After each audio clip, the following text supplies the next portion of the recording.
আসসালামু আলাইকুম। আজকে আমরা নবম দশম শ্রেণীর আরেকটি পরিচ্ছেদ নিয়ে আলোচনা করব।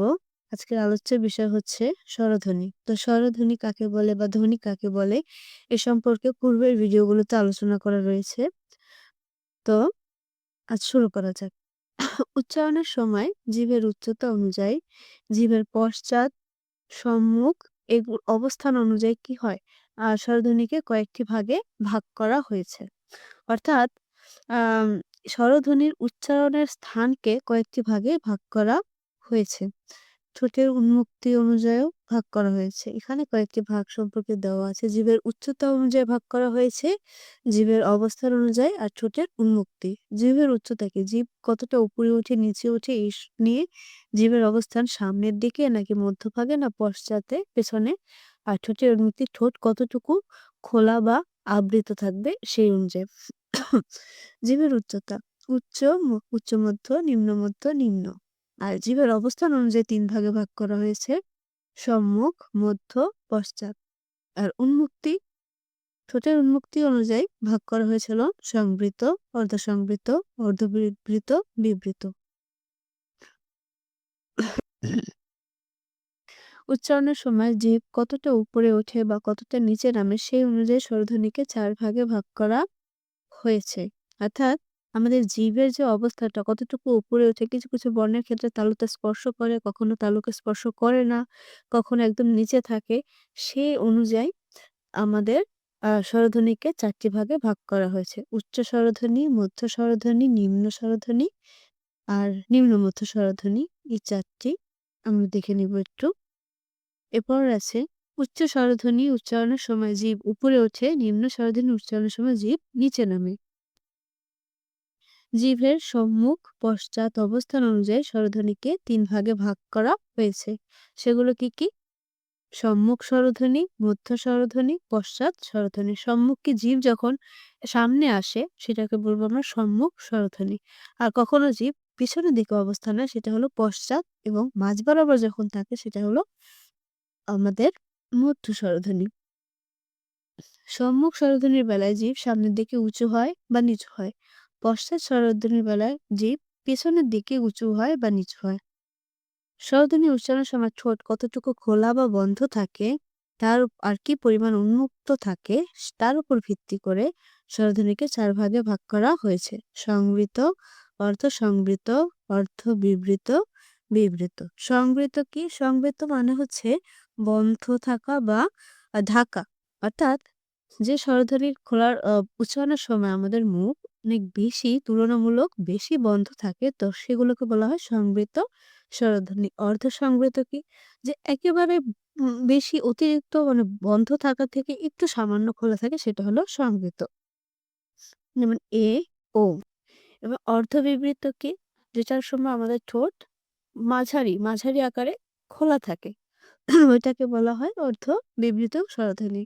আর বিবৃত কোনগুলো? যেগুলো তুলনামূলক বেশি খোলা থাকে ঠোঁট, সেটাকে বলা হয় বিবৃত। সংবৃত স্বরধ্বনি উচ্চারণের সময় ঠোঁট কম খোলে, বিবৃত স্বরধ্বনি উচ্চারণের সময় ঠোঁট বেশি খোলে। এরপর আসি অনুনাসিক স্বরধ্বনি। মৌলিক স্বরধ্বনিগুলো উচ্চারণের সময় বায়ু মুখ থেকে বেরিয়ে আসে। আমরা অনুনাসিক স্বরধ্বনি সম্পর্কে আরেকটু ভালো মতো পূর্বের ভিডিওগুলোতে আলোচনা করেছি। তো যারা, যারা দেখেননি তাদের অনুরোধ রইল যে পূর্বের ভিডিওগুলো অবশ্যই দেখবেন, তাহলে এগুলো বুঝতে খুব সুবিধা হবে। মৌলিক স্বরধ্বনিগুলো উচ্চারণের সময় বায়ু মুখ দিয়ে বেরিয়ে আসে। এ সময় কোমল তালু স্বাভাবিক অবস্থায় থাকে। কিন্তু ধ্বনিগুলো উচ্চারণের সময় কোমল তালু খানিকটা নিচে নেমে আসে। বায়ু কি হয়? আচ্ছা, আমি একটু ভালোভাবে বুঝাই, এখানে দিয়ে আমরা হয়তো বুঝতে পারব না। অনুনাসিক স্বরধ্বনি কোনগুলো? যখন আমরা ফুসফুস তাড়িত, যখন আমরা কোনো কথা বলতে চাই, ধ্বনির উচ্চারণ করতে চাই, ফুসফুস থেকে সেইটা স্বরযন্ত্র থেকে আমাদের মুখ দিয়ে বের হয়ে আসে বাতাসটা। তো সে বাতাস কিছু, কিছু ক্ষেত্রে আমাদের কোমল তালুর নিচে নেমে আসে। কিছু স্বরধ্বনি উচ্চারণের সময় কোমল তালু নিচে নেমে আসে, আর সেই সম্পূর্ণ বায়ুটা মুখ দিয়ে না বের হয়ে নাক দিয়ে বের হয়। আর এজন্য ওই যে বর্ণগুলো আমাদের পুরোপুরি মুখ দিয়ে বের না হয়ে নাক দিয়ে বের হয় বায়ু, সেই বর্ণগুলোকে বলা হয় অনুনাসিক স্বরধ্বনি। এরপর আসি দেখো। এর ফলে ধ্বনিগুলো অনুনাসিক হয়ে যায়। স্বরধ্বনির এই অনুনাসিকতা বোঝাতে বাংলা স্বরবর্ণের উপর চন্দ্রবিন্দু ব্যবহৃত হয়ে থাকে। তো মৌলিক স্বরধ্বনি এখানে দেওয়া আছে। আমরা জানি কি মৌলিক স্বরধ্বনি ৫ টি। আর অনুনাসিক স্বরধ্বনির বেলায় অবশ্যই কি থাকে? চন্দ্রবিন্দু দিয়ে বোঝানো হয় যে ওই উচ্চারণটা সম্পূর্ণ মুখ দিয়ে না বের হয়ে কিছুটা কি হবে? নাক দিয়ে বায়ুটা বের হবে। অর্ধ স্বরধ্বনি কোনগুলো? তো যেসব স্বরধ্বনি পুরোপুরি উচ্চারিত না হয়ে কি হয় সেগুলো অর্ধ স্বরধ্বনি বলে, অর্থাৎ সম্পূর্ণ স্বরধ্বনি না। বাংলা ভাষার অর্ধ স্বরধ্বনি মোট ৪টি: ই, উ, এ এবং ও। স্বরধ্বনি উচ্চারণ করার সময় টেনে দীর্ঘ করা যায়, কিন্তু অর্ধ স্বরধ্বনিকে কখনোভাবেই টেনে দীর্ঘায়িত করা যায় না। ভালো করে খেয়াল করি, দীর্ঘ ই কিন্তু টান দিয়ে বড় করা যায়, দীর্ঘ ই। কিন্তু হ্রস্ব ই এটাকে আপনি বড় করতে পারবেন না। হ্রস্ব উ এটাকেও বড় করা যায় না। এ এটাকে বড় করা যায় না। কিন্তু স্বরবর্ণগুলো কি হয়? টেনে বড় করা যায়। আর স্বরে অনেকক্ষণ টানা যাবে। আর কিন্তু এটা টানা যাচ্ছে না। তার মানে এগুলো হচ্ছে অর্ধ স্বরধ্বনি। চাই শব্দে ২ টি স্বরধ্বনি রয়েছে।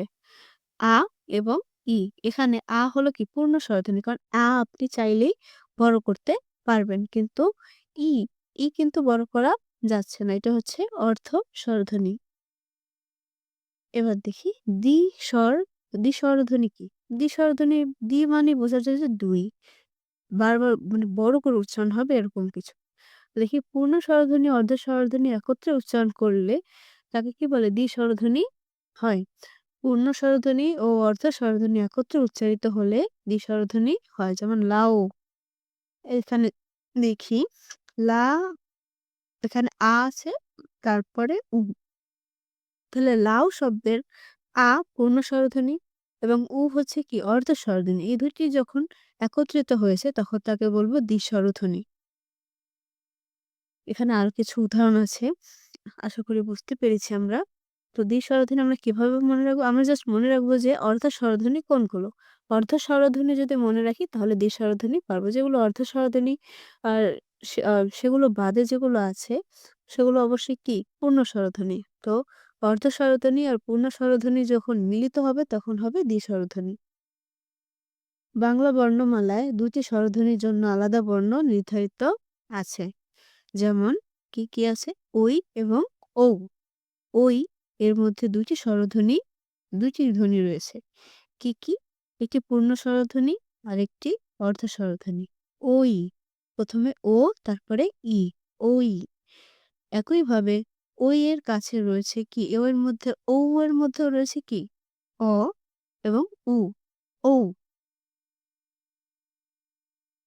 এই লাইনটি খুব গুরুত্বপূর্ণ যে বাংলা বর্ণমালায় ২ টি দ্বি-স্বরধ্বনির জন্য আলাদা বর্ণ নির্ধারণ রয়েছে। দ্বি-স্বরধ্বনি আমরা কি জানি? ২ টি, একটি পূর্ণ, একটি আ অর অর্ধ স্বরধ্বনি মিলিত হয়ে দ্বি-স্বরধ্বনি উচ্চারিত হয়। কিন্তু এখানে একটা ধ্বনি রয়েছে যেটাই নিজেই একাই